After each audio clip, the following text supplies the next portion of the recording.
disturbance when we perform the Dvitiya Vinyasa Krama.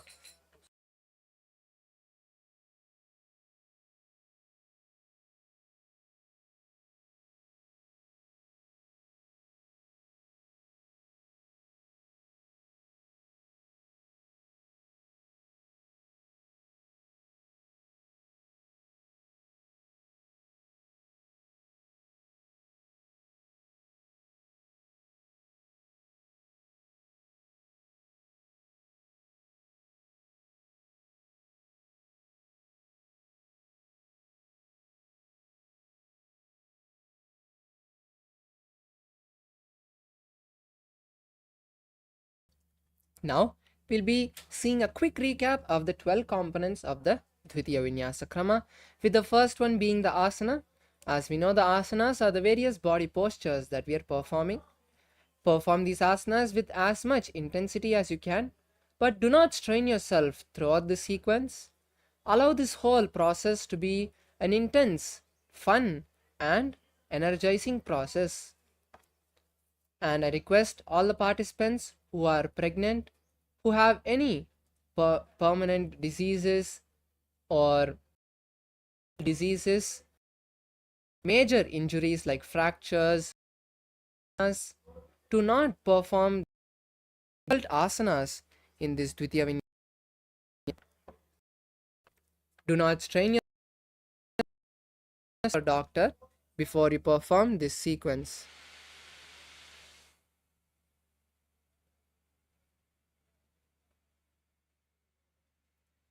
Now moving to the next component, which is the pranayama.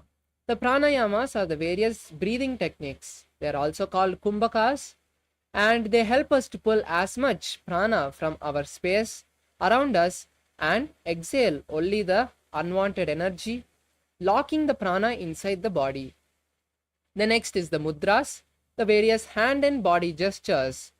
As we'll be seeing throughout this Dvitiya Vinyasa Krama, we'll be performing various hand and body gestures.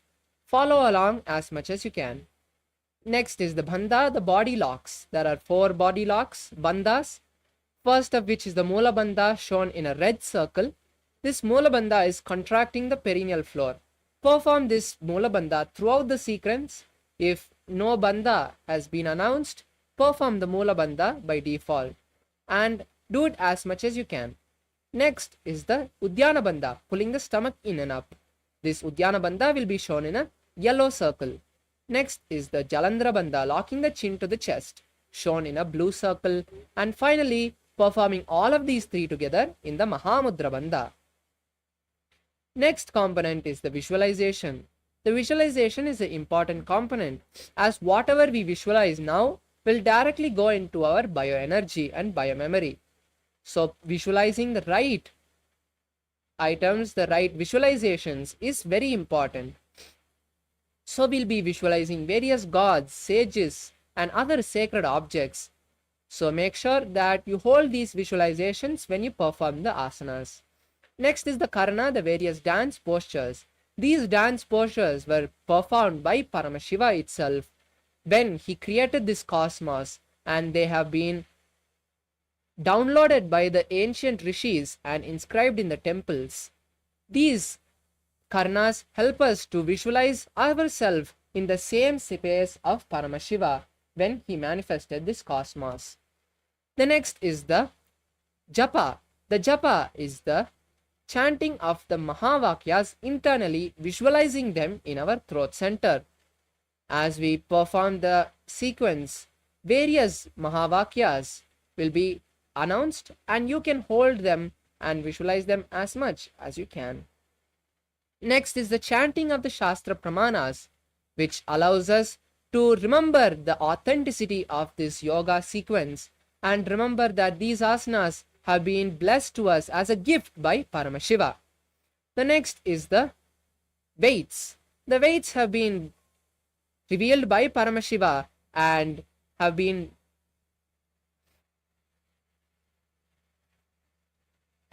placed and been written down in the Hatha Yoga Pratipika and other yogic scriptures to intensify the yogic asanas that we'll be performing.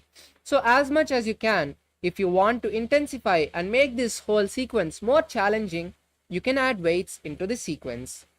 Next is the Aushadha. As we saw earlier, the three Aushadhas that we'll be using is the Vibhuti, the sacred ash, Kumkum, the vermilion paste, and turmeric paste on the temples. These Aushadhas help to intensify the energy that is being manifested through our body. And finally, the Abharana, which is the Rudraksha jewelry. For this yoga, we'll be using the Rudraksha jewelry, which is an intense energy bead which has been given to us by Paramashiva itself. Make sure you wear it throughout the sequence. And with this beautiful understanding of the 12 components, let us now move into the sequence itself with the first asana, Sukhasana. Now be seated in a comfortable cross-leg position. Keep your hands in Bindu Mudra, which is touching the thumb and index finger. Then perform the Mahamudra Bandha.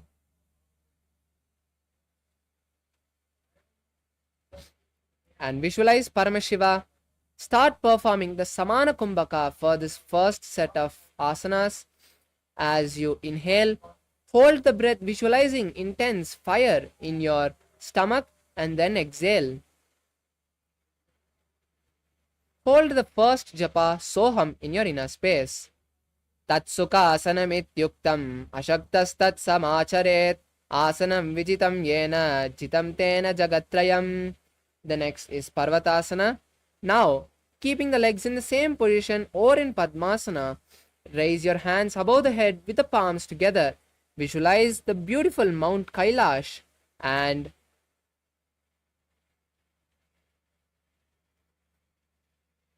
continue to perform the Mahamudra Bandha. Atavakshe Mahadeva Parvatasana Mangalam Yatkritva Stirarupi Syat Chachakradi Vilopanam. The next asana is Nagi Pavasana, Hali Pavasana. Now bring the soles of the feet together and interlace the hands behind the back in Parashamudra. Then slowly lean down and place the forehead on the heels. Visualize Swamiji, gaze to the nose and perform the Mahamudra Bandha. Purva Vidiyahu me jano ube pagatali samputano pishtapachedo karlyavo dachinakar vamagahavo.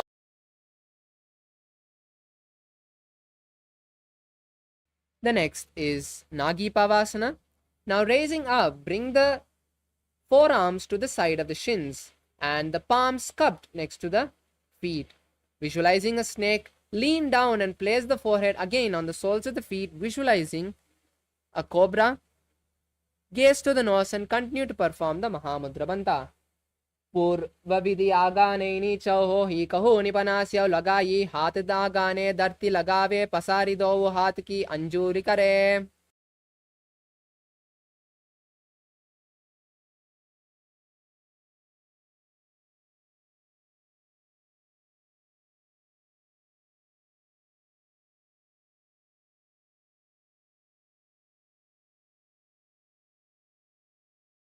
The next asana is Kokilasana. Now hold the big toes of the respective foot with the index finger and middle finger. That is called Prana Mudra. Now raise your legs up and straight vertically and then cross them into Padmasana. Then place the elbows on the ground. Visualize a bird and perform Mahamudra Bandha. Atanyadasanam Vakche Yena Dhyanam Siram Bhaveshar Akasmad Vayu Sancharam Kokilakyasanena Cha. The next is Nithyananda, raising up. Stack the ankles and heels and hold opposite elbows. Rotate your hands in one direction and then the other, visualizing Swamiji. Gaze to the nose and perform Mahamudra Bandha. Goda Baba Padaki Ahumahili Soye Dacharnako Varla Taparikulpa Samoye.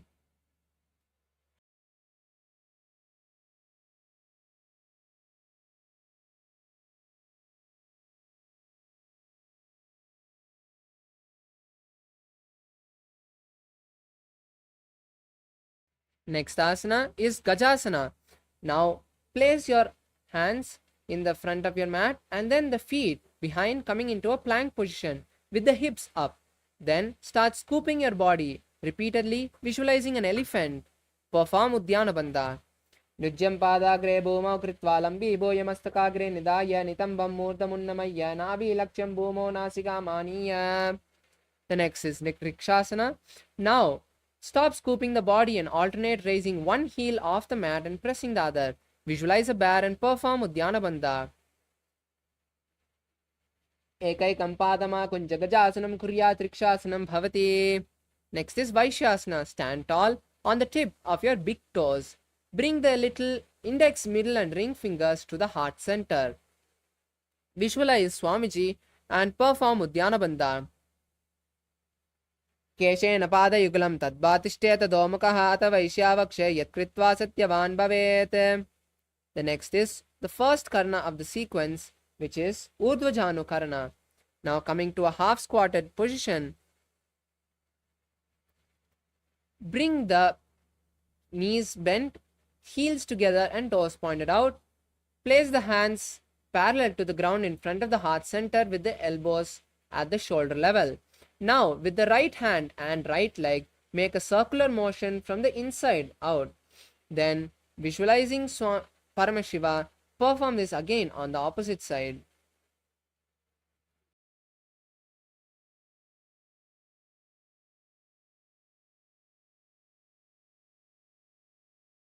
Now we move to the next asana, Balalingasana. Now, interlacing the fingers from the inside out, pull the right leg to the chest and balance here, visualizing a baby. Visualizing holding a baby. Perform the Mahamudra Bandha and continue to perform the Samana Kumbhaka. Ekam jana ursiyalingya statavyam bhalalinganam bhavati. The next is Padapidanasana. Now bringing the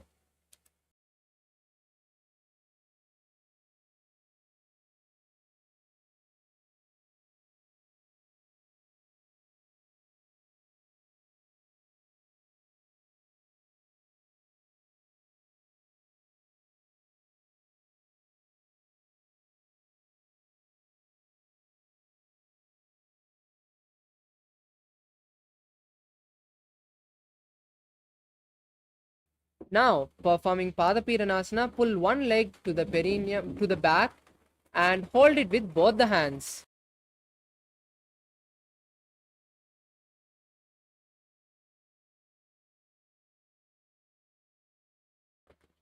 Then, visualizing Swamiji, perform the Mahamudra Bandha. Titve kasmin padatale karabhyam veshtayetanam prishte samsthapayatvena Padapidanamasana. Next asana is Natarajasana. Now, pull the right leg towards the buttocks and hold it with the right hand from the inside. Then pull the legs backward and up and lean the other left hand forward in Bindu Mudra. Visualize Lord Nataraja. Uttana Padam Kraunchancha Marichim Veera Bhadrakam Natarajam Trigonam Suptangushta Prasarane. Next is Balalingasana. On the opposite side, now interlacing the fingers again, pull the left leg towards the chest and hold it with both the hands. Visualize a baby and perform Mahamudra Bandha. Ekam jana ursiyalingya statavyam balalinganam bhavati.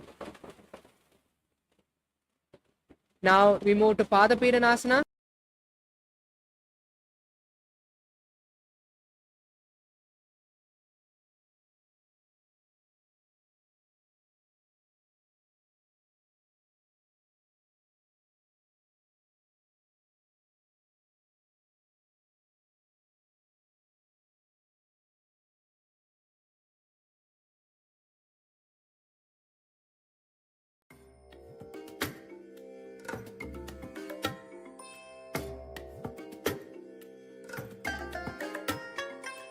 I bless you all. Let you all open all your three eyes and manifest the powers of Mahasadashiva. Now we'll be moving to Padapidanasana. Now place your left leg towards the buttocks and hold it with both the hands. Then visualizing Swamiji, perform the Mahamudra Bandha. स्थित्वैकस्मिन् पादतले कराभ्यां वेष्टयेतनुं पृष्ठे संस्थापयत्वेन पादपीडनमासनम्. The next asana is Natarajasana. Now pull the left leg towards the buttocks and hold it with the left hand from the inside. Then pull the leg backwards and up and stretch the other hand forward. Visualize Lord Nataraja. Uttanapadam Kraunchancha Marichim Veera Bhadragam Natarajam Trigonam Suptangushta Prasarane.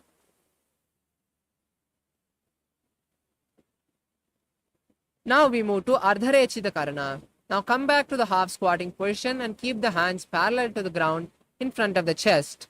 Then place the right leg behind the left with the toes pointing and heels raised. Now with the right hand perform a pendulum motion and then place the hand on the nose after a few times. Then perform on the other side and visualize Paramashiva.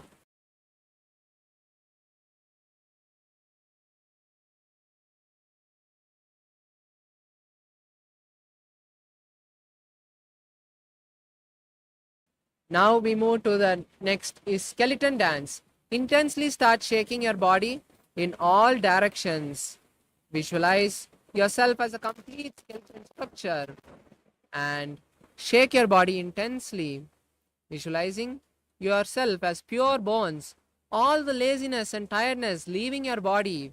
See that you're shaking the body in the same pattern. Let it be chaotic and restless.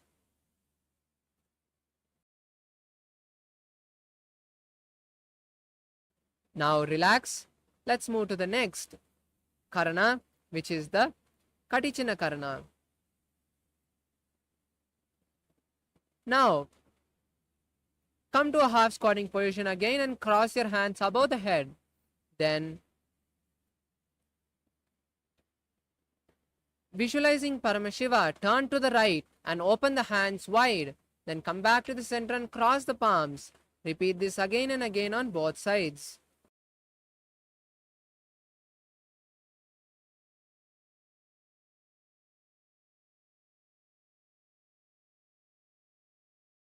Now we move to the next asana, Tadasana. Now, stand tall on the tip of your toes and raise your hands parallel to each other above the head. Visualizing a palm tree, perform the Mahamudra Bandha. Mahamudra Badra Kono Tadasana Vibhedakan Vinota Anam Sada Kuryat Antarvatni Pade Priya. The next is Uttanasana. Now lean forward and down, placing the hands by the feet. Visualize Swamiji and perform the Mahamudra Bandha. Mahamudra Badra Kono Tadasana Vibhedakan Vinota Anam Sada Kuryat Antarvatni Pade Priya.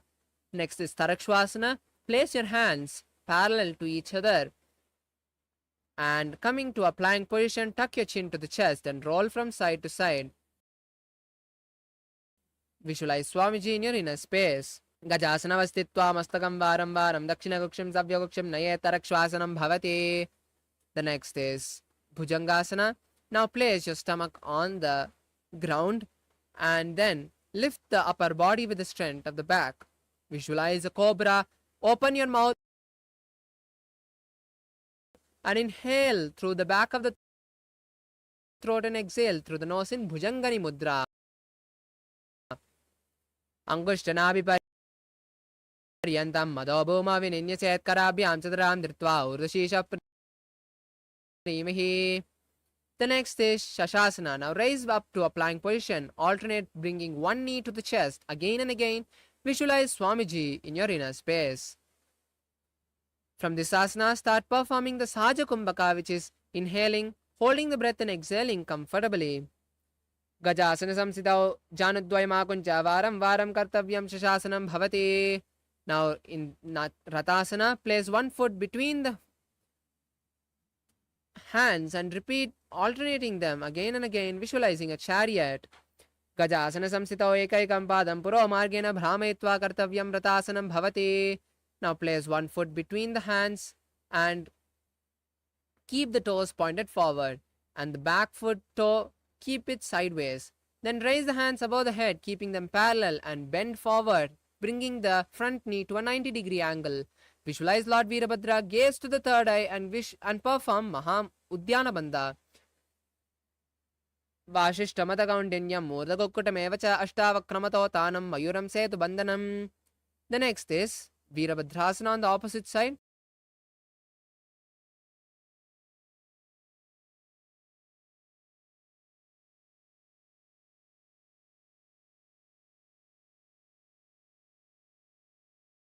Stand with both the feet together. Place the right leg in the inner thigh of the left leg and raise both the hands above the head with the palms together.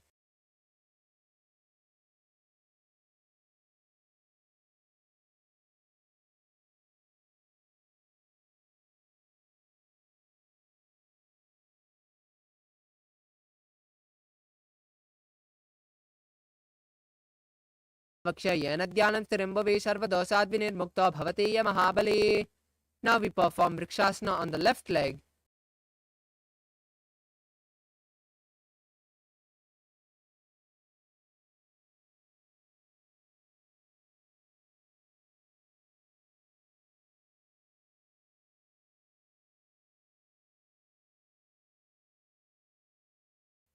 On the left leg, placing the left leg in front of the right thigh, bring the hands together in front of the heart center. Visualize Lord Garuda. Garuda Asanama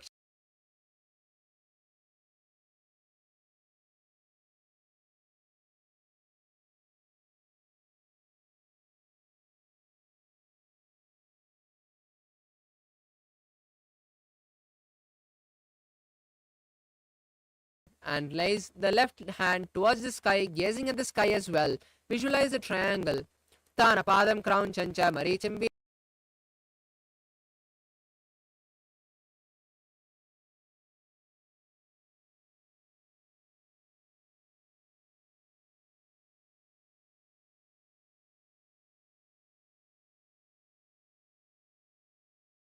Padrakam Natarajam Trigonam Tam Krishna Prasarane.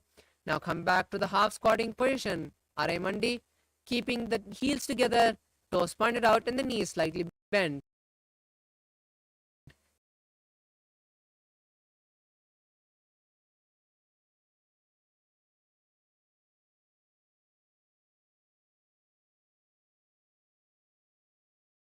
This time place the palms parallel to each other in front of the heart center and alternate switching the position of the palms and raising one heel off the mat.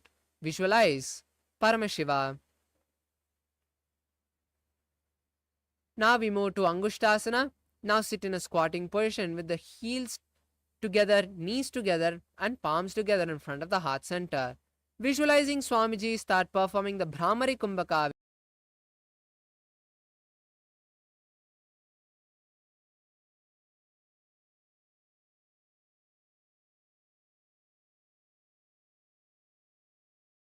The right foot from underneath the perineum and keep the hands by the side with the palms faced forward. Visualize Swamiji. Prasaryekam padatalam samstapyatveka padakam.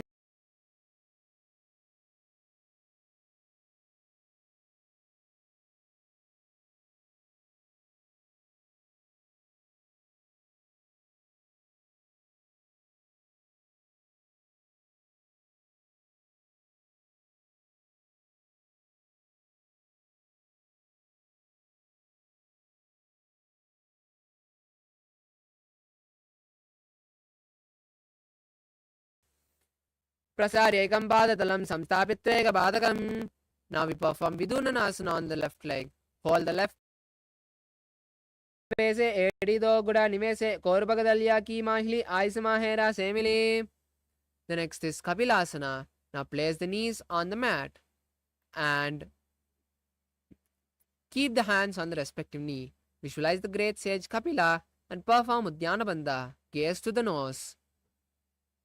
उभय पगदली समट हरावे तिनकी माहिली गौर मिलावे पना पानी उकड़ होय वैसे एड़ी दो जोनी निवेसे. The next is Bhadragorakasana. Being in the same position, just switch the gaze to the third eye and change the visual.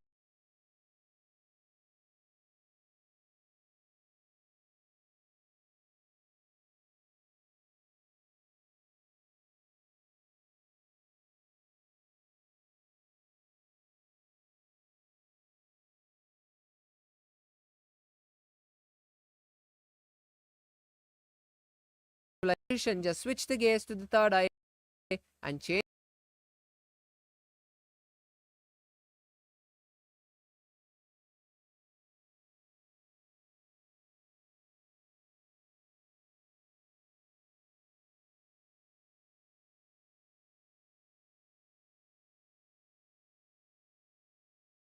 the visualization, just switch the gaze to the third eye and change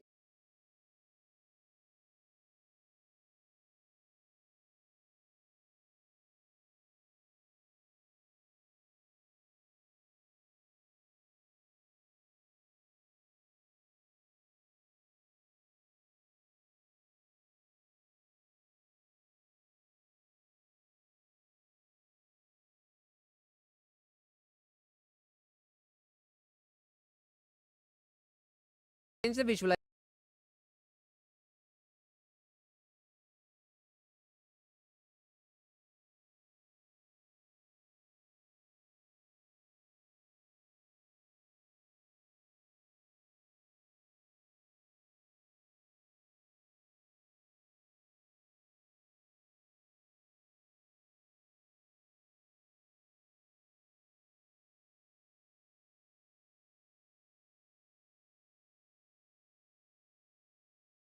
Big toe and visualize Swamiji as you gaze to the nose.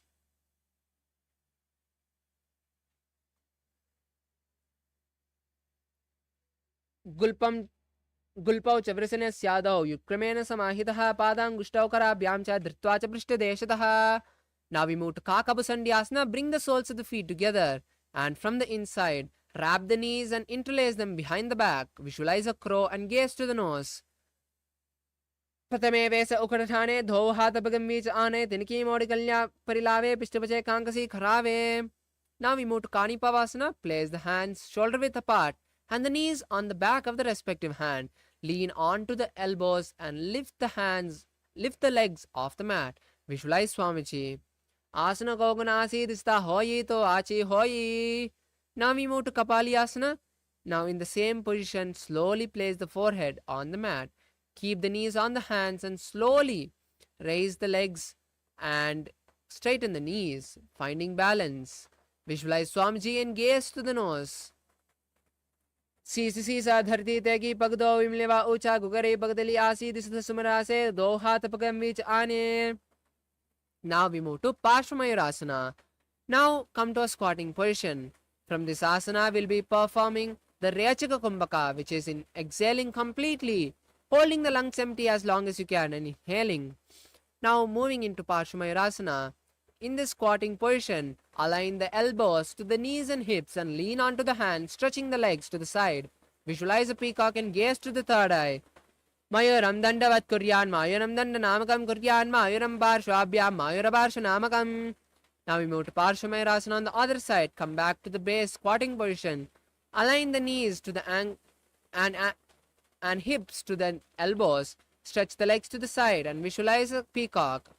Mayuram dandavat kuryan, mayuram danda namakam kuryan, mayuram parshvabhyam, mayura parsha namakam. Now we move to Bhairaganathasana. Now come to a plank position. Place one foot between the hands and push the hips forward. Visualize Bhairaganatha and gaze to the nose. Gaze to the third eye. Asana Goganapiti Jai. Now we perform Bhairaganatha on the opposite side, placing the left foot between the palms. Asana Goganapiti Jai. Now coming back to a plank position, place the forearms on the mat. Keeping the hips up high, visualize Swamiji and gaze to the third eye. Bhunyastau Janani Hastau Chadushpatavanmukam Uttapitangriyula Chadushpatam Biruva. Next is Vashishtasana. Now come back to a tall plank position. Roll onto the left hand. Stretch the right hand to the sky and gaze at the palm. Visualize the great sage Vashishta. Urdha Gokuda Vashishta Marichihala Matsyagambari Vrittim Chodarasya Vividam Dhanarasanam. Next is Vashishtasana on the left hand. Now rolling onto the left hand. Stretch the right hand to the sky. Gaze at the hand and visualize Sage Vashishta. Uda Kukkada Vashishta Marichiala Matsigambari Virtam Chodarasya Vividam Narasanam. Now come to a seated position as you sit on the buttocks with the legs straight and then toes pointed up. Keep the hand underneath the buttocks and visualize Lord Hanuman gazing at the nose. Perform Jalandhara Bandha. दो करा की ube हथेली कौरवारली में ले भेले सो आगाने भोबरिताने महाने अंगली में लासे. Next is Pachimathanasana. Hold the big toe of the respective foot and lean forward, placing the forehead on the knees. Visualize Swamiji and perform Mahamudra Bandha. Jano Parilatam to Paschimam Dana Machate Yena Gena Prakarena Sugamdariam Jajayate. Next is Ugrasana. Raise up, interlace the hands behind the neck, lean down, place the forehead on the knees, place the elbows outside of the elbows, and visualize Goddess Kali performing the Mahamudra Bandha. Sopanibhyam dhritam dhitva jhanopari shironisetaasana agritam proktam bhavedana deepanam. The next is Marichi Asana. Now pull one leg towards the perineum and wrapping the leg from the inside. Hold both the hands behind the back, visualizing the great sage Marichi. Uttanapadam crown chancha Marichim Veera Bhadrakam Natrajam Trigonam Suptangushta Prasarane.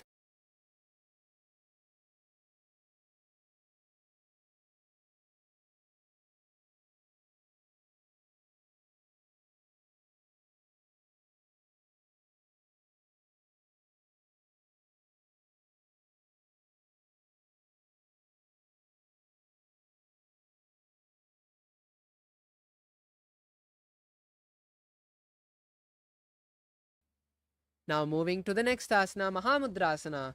Now place the raised knee on the mat and then lean down, placing your forehead on the stretched knee. Hold the stretched knee with both the hands. Visualize Swamiji, gaze to the nose and perform Mahamudra Bandha.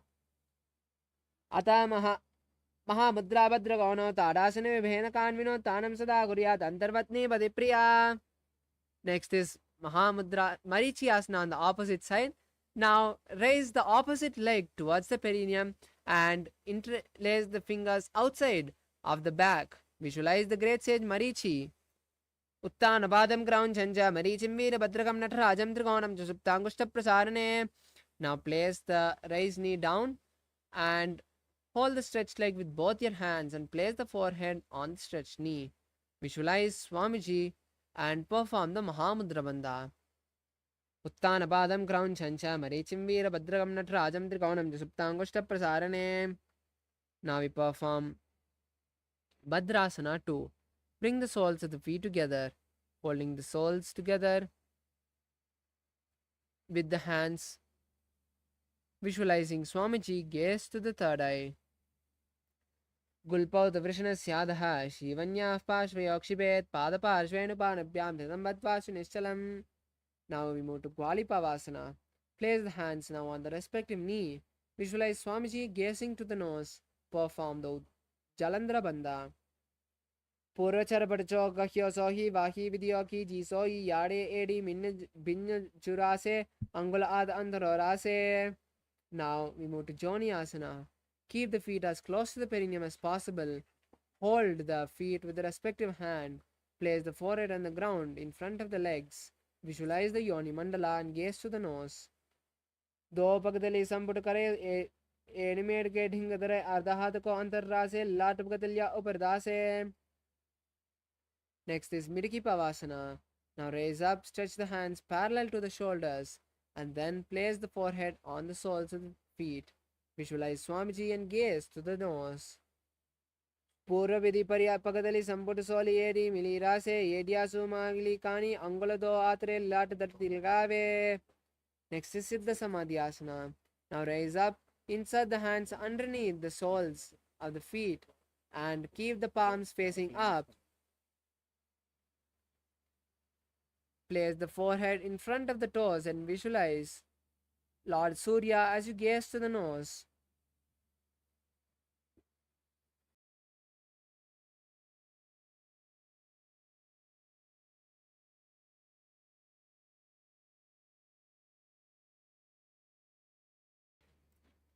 दो पगदली संपुट करे सोलमेर आगा मेदरे अंगुल आत अंतरोरा से AD को ऐसे विदिदा से.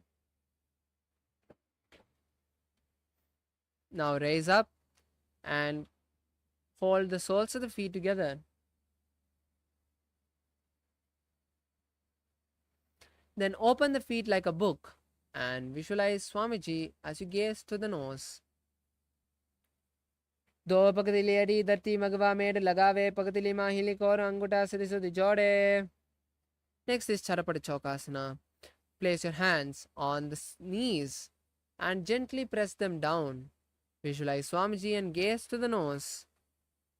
दो पकतिली संपुटी धरे आगाने कर जा रे पसारे गोड़ा बूसो लगता रासे हाथ दो गोड़ा परिदासे. Next is Bhairavasana. Pull the heels up, toes down. Keep the hands on the respective knee in Bindu Mudra. Visualize Swamiji and gaze to the third eye. Perform the Uddiyana Bandha. Gulpau Champidya Chanyonyam Yukremena Samahitaha. Janmopashakadau Hastau Dandavad Bhairavasanam. Now place your heels down and one heel by the perineum, pulling the other heel to the chest. Visualize Swamiji and gaze to the third eye in Samanasana. Samanasana vakshe siddhamantradi sadhanat ekapadamaro dattva guhyonyolinga vatrake. Next is Apanasana. Place one leg, the raised leg, on the respective shoulder and the other leg straight. Visualize Swamiji and gaze to the third eye.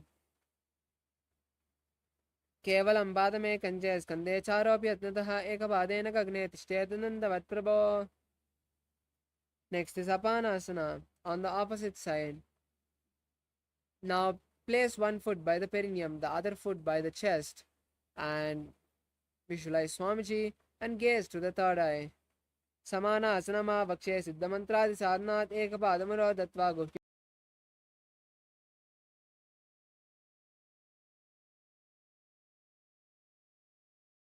guhyonyalinga vatrake.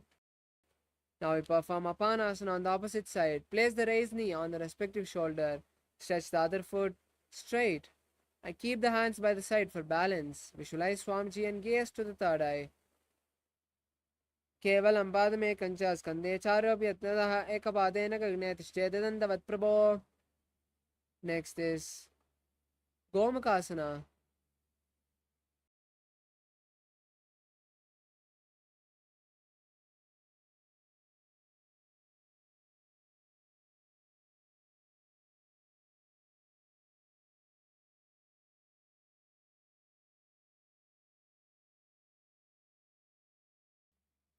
Now place cross your heels, your knees, stacking them. Keep the heels outside of the opposite hip. Place the hands on the top knee and visualize a cow. Start performing the Sikari Kumbhaka, inhaling through clenched teeth and gaze to the nose. Savye Dakshina Gulpanto Prishabashve Niyojane Dakshine Epita Savyam Ghomakam Ghomakam Yatha.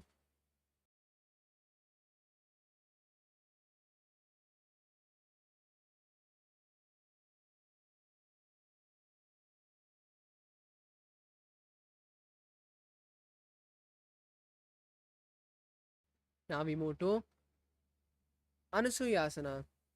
Now keep the legs in the same position. Hold the big toes with the index and middle fingers. Then visualize Rishika Anusuya and gaze to the nose. Perform Uddiyana Bandha. दक्षिण गोड़ों नी कोटाने वामोटा के ऊपर आने गोड़ा संधि में लावे भारी आड़ा पुनि भारी. Now perform Anusuyasana to interlace the hands behind the back and lean down and forward, placing the neck in front of the knee. Visualize Rishika Anusuya, gaze to the nose and perform the Mula Bandha. जीवना गोड़ा की संधि उपरिदावा गोड़ा की संधि मिलावे गोड़ा सोले लासे Pagdalyalo Advai Sudarase.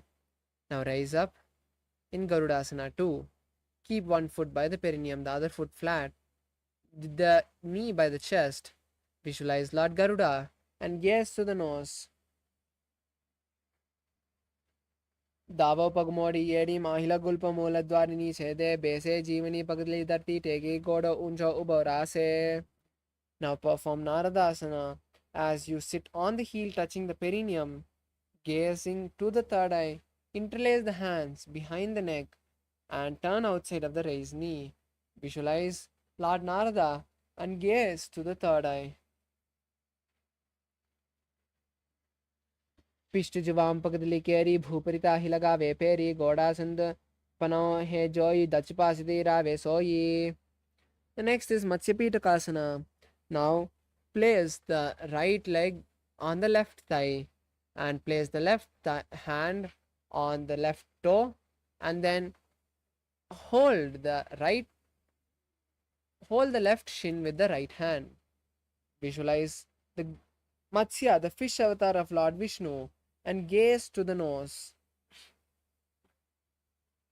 वामेन वामाङ्गुष्ठन्तो गृहीत्यं मत्स्यपीठकं योनि वामेन संपेद्रा मेदादुपरि dakshinam. Now we perform Gomukhasana on the opposite side. Now again cross the feet, stacking the knees. Keep the heels outside of the hips. Visualize Matsya, the fish avatar of Lord Vishnu, and gaze to the nose. Savye dakshina gulpanto prishtapashve niyoje dakshine pitata savyam ghomukam yata. Next is Anusuyasana. Now hold the big toes with the index and middle fingers and visualize Rishika Anusuya. Visualize Rishika Anusuya and perform Udyana Bandha. दक्षिण घोड़ों कोटाने वामोटा के ऊपर आने घोड़ा संधि मिलावे भारी आधा पुनि पर संधि पसारी.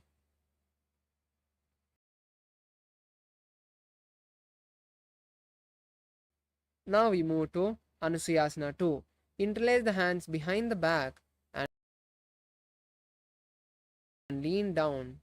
Place the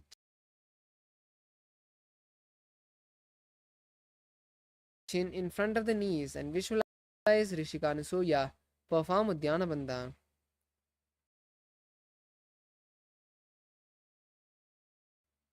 जीमना घोड़ा की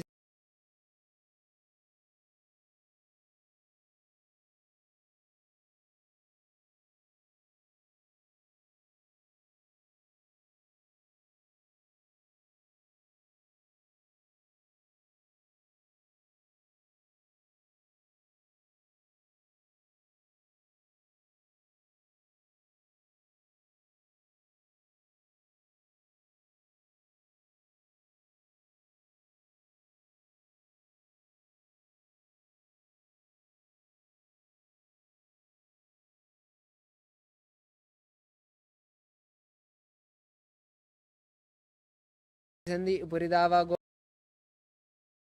Asana. Place the right leg on the left thigh. Hold the left big toe with the left hand and wrapping the right leg. Hold the left shin. Visualize Matsya. Gaze to the nose. वामेन वामाङ्गुष्ठन्तो गृहीत्यं मत्स्यपीठकं योनि वामेन सम्पीड्रा मेद्रादुपरि dakshinam. Next is Matsyendrasana.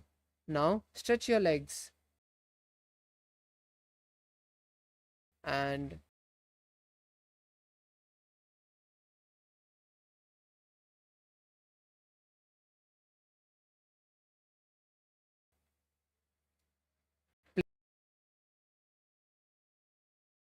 place your right and then bend the right leg.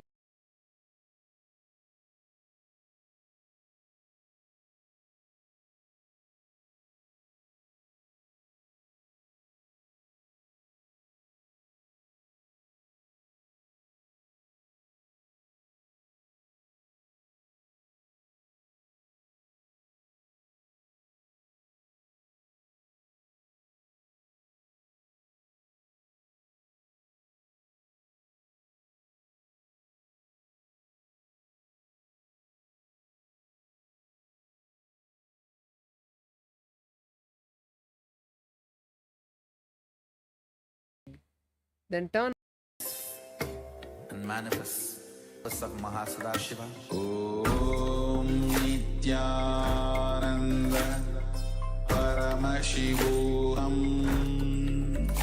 Om Nithyananda Paramashivoham Om Nithyananda Paramashivoham Om Nithyananda Paramashivoham Om Nithyananda Paramashivoham Om Nithyananda Paramashivoham. Sorry for the technical glitch. Now let's perform Matsyendrasana 2, as you keep the hand by the foot and the other hand on the ground. Visualize Matsyendranatha and gaze to the third eye. Matsyendra Peetam Chhatra Pratiptim Prachandra Mandala Gandanasram Abhyasada Kundalini Prabodham Dandasan Hidadahivum Sam. Now we perform Matsyendrasana on the opposite side. Now again stretch the feet and place the left leg on the right thigh and bend the right leg. Turn outside the right knee and keep the left hand on the knee of the right leg and touch the right ear. Visualize Matsyendranatha and gaze to the third eye. Udaram Paschimabhasam Kritva Tishteti Yatnadaha Namrangam Vamapadam Hi Dakshajanoparinyaset. Now we perform Kubhasana, placing the left hand on the right leg and the right hand on the right ear. Visualize a camel. Asana Kogana Jolo Jaye. Now perform Matsyendrasana as you place the hand back on the ground and visualize the great sage Matsyendranatha gazing to the third eye. Matsyendra Pritam Jadra Pradiptim Prachandrakmandala Gandanasram Abhyasta Kundalini Prabodham Dandasam Hi Dadahibum Sam. Now perform Padmasana. Place the legs on opposite thighs. Keep the hands on respective knees. Visualize Paramashiva and perform Mahamudra Bandha. Gaze to the nose. Asanam Dividam Proktam Padmam Vajrasanam Tata Urdhva Rupadi Chedadde Ube Padatale Yatha. Next is Padmasana 2. Now cross the hands and hold the big toes of the opposite leg. Visualize Goddess Parvati and gaze to the nose.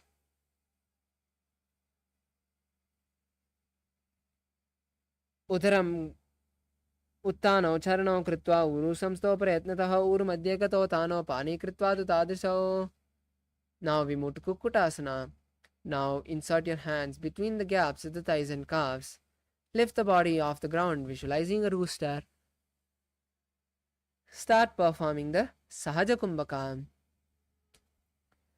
Padmasanam Samstapya Narvarandre Karaunivesh Bhoma Vashishtet Yomastakka Kutasanaha. Now we move to Baddhakekiyasana. Rise onto the knees and place the palms on the mat. Keep the fingers pointing towards the body. Lean the navel onto the elbows and raise the legs off the mat. Visualize Swamiji in your inner space. Dharamavashtakkaradvainak tatpur paristarmi tanipashva utchanosno dandavaduttigatye mayurmetam pravidanti pitam. Next is Mayurasana.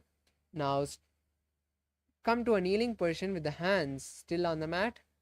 Place the navel again on the elbows and straighten the legs. Visualize Swamiji, visualize a peacock and perform Mayurasana.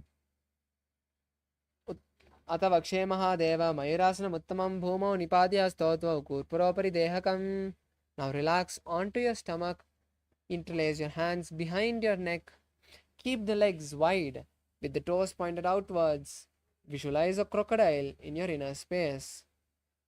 Adyasasete hridayam nidaya bhumau cha padau cha prasaryamano Shirastritva Karadanda Yugme Dehagnikaram Makarasanam Tate. Next is Shalabhasana. Keep your hands by the chest. Keep the feet together. Raise the feet off the mat. Visualize a crocodile.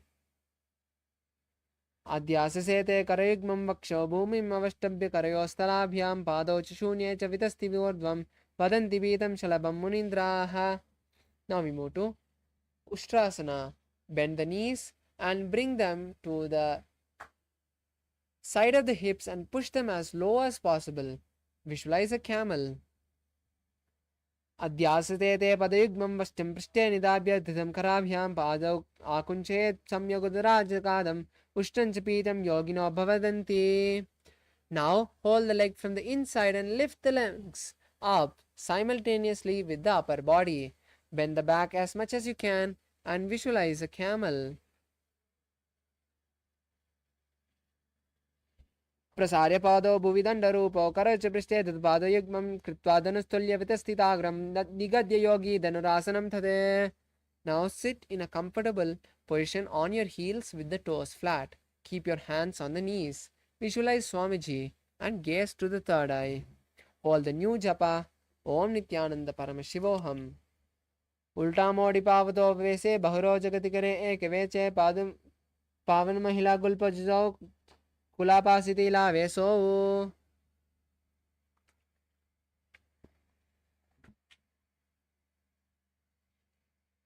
Now we move to Gohyasana. Place the forearms on the mat. Interlace the fingers. Place the forehead between the interlaced fingers and raise the hands.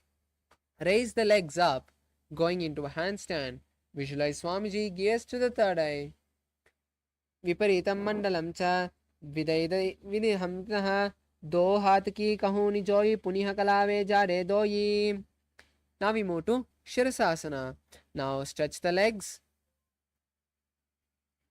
and balance here in Shirasasana, visualizing Swamiji. Viparitam mandalam cha vididam hinaha dandasanam diva proktam viparitopaveshane.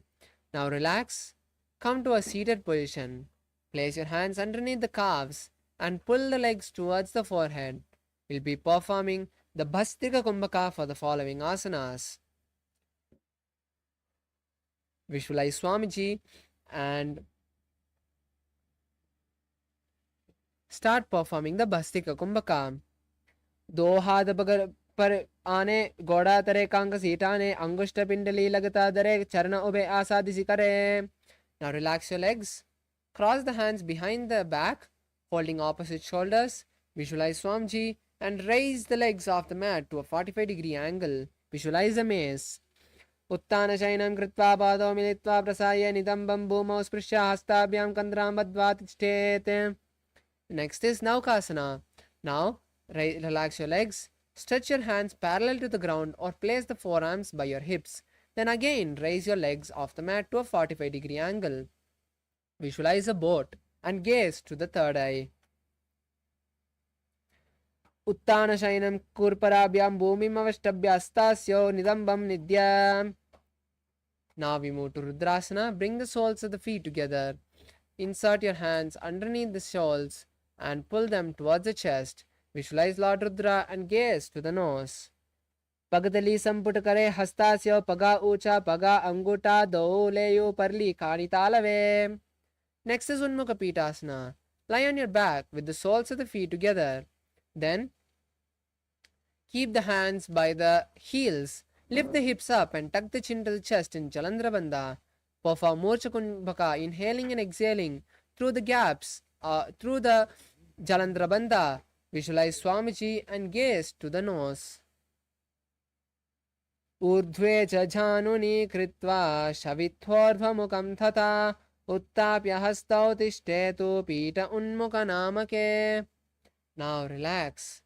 Stretch your legs. Visualize Swamiji. Keep the palms up. Completely relax your body in Shavasana. Uttanam Shavavad Bhumau Shayanam Tu Shavasanam Shavasanam Shrantiharam